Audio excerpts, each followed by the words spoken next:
দেখো, respiratory system নিয়ে আজকে আমরা আলোচনা করছি। তো সেখানে তোমাকে প্রথমে জিজ্ঞেস করতে পারে যে রেসপিরেটরি সিস্টেম বিষয়টা কি। What is respiratory system? Respiratory system হলো, it is the organ and structures which includes nose, throat, voice box, trachea, tube-like structure, etc., etc., that allow to breathe yourself. অর্থাৎ এইসব অঙ্গগুলি তোমাকে ব্রিদিংয়ে সাহায্য করে এবং স্ট্রাকচার এবং ফাংশন একটা স্পেসিফিক অর্গানের মধ্য দিয়ে, that is called respiratory system. অর্থাৎ এখানে অ্যানাটমি এবং ফিজিওলজি প্রথমেই এসে পড়ছে। অর্থাৎ তোমাকে কিন্তু স্ট্রাকচারসটা আগে ভালো করে পড়তে হবে। ওই জন্য বলেছি যে আগে একটা খাতায় ছোট করে এঁকে নাও এবং সেখানে এঁকে তুমি আগে স্ট্রাকচারসগুলোকে লেবেলিং করো। লেবেলিং করার পরে সেখানে কিন্তু তুমি তারপরে পড়াশোনাটা শুরু করো। এইভাবে কিন্তু তোমরা অবশ্যই পড়াশোনাটা করবে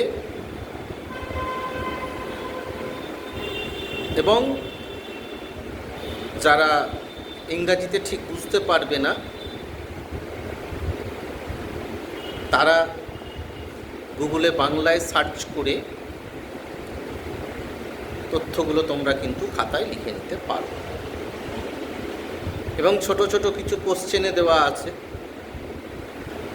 সেগুলোকে তোমরা কিন্তু খাতায় অ্যান্সারগুলো লেখার চেষ্টা করো। এবার ধরো যেগুলো পারলে না সেগুলো আমাকে জানালে যে স্যার এইটা কী হবে, ওটা কী হবে। তবে অবশ্যই কিন্তু অফলাইন ক্লাসে এসে আমাকে কিন্তু খাতা সাবমিট করতে হবে।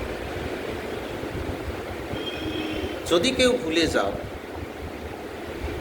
তাহলে তাকে কিন্তু সঙ্গে সঙ্গে আমি বাড়ি পাঠিয়ে দেব। খাতাটি আনার জন্য তাকে বাড়ি পাঠিয়ে দেব। এটা গত সপ্তাহে তো অনেকজন আমাকে বলেছো আমি ভুলে গেছি। কেন ভুলে গেছো সেটার কোনো সদুত্তর পাইনি, কিন্তু এর সদুত্তর আমার কাছে আছে যে তুমি বিষয়টা নিয়ে খুব একটা সিরিয়াস নও। অর্থাৎ তুমি অমনোযোগী, তোমার মন পড়াশোনার থেকে বাইরের দিকে বেশি থাকে এবং তুমি নিজের এবং পরিবারের কিন্তু ক্ষতি করছো। আজ থেকেই প্রত্যেক দিন সন্ধেবেলা বসে 2 ঘন্টা করে খাতা নিয়ে এই কাজটি করতে থাকো, যাতে পরের সপ্তাহেতে মাস্টারমশাইকে খাতাটি সাবমিট করতে পারো। এটা তোমার জন্য ভালো। আমার সূর্য অস্ত গেছে এটা দেখে কিন্তু তোমাদের কোনো লাভ নেই। তোমাদের সূর্য কিন্তু ওঠার সময় হয়েছে, তোমাদের রাইজিং টাইম। এই সময় কিন্তু জীবনের একটা সন্ধিক্ষণ, যেখানে তুমি অনেক বড় হসপিটালে একটা ভালো জায়গায় কিন্তু কাজ পেয়ে যাবে। কেমন?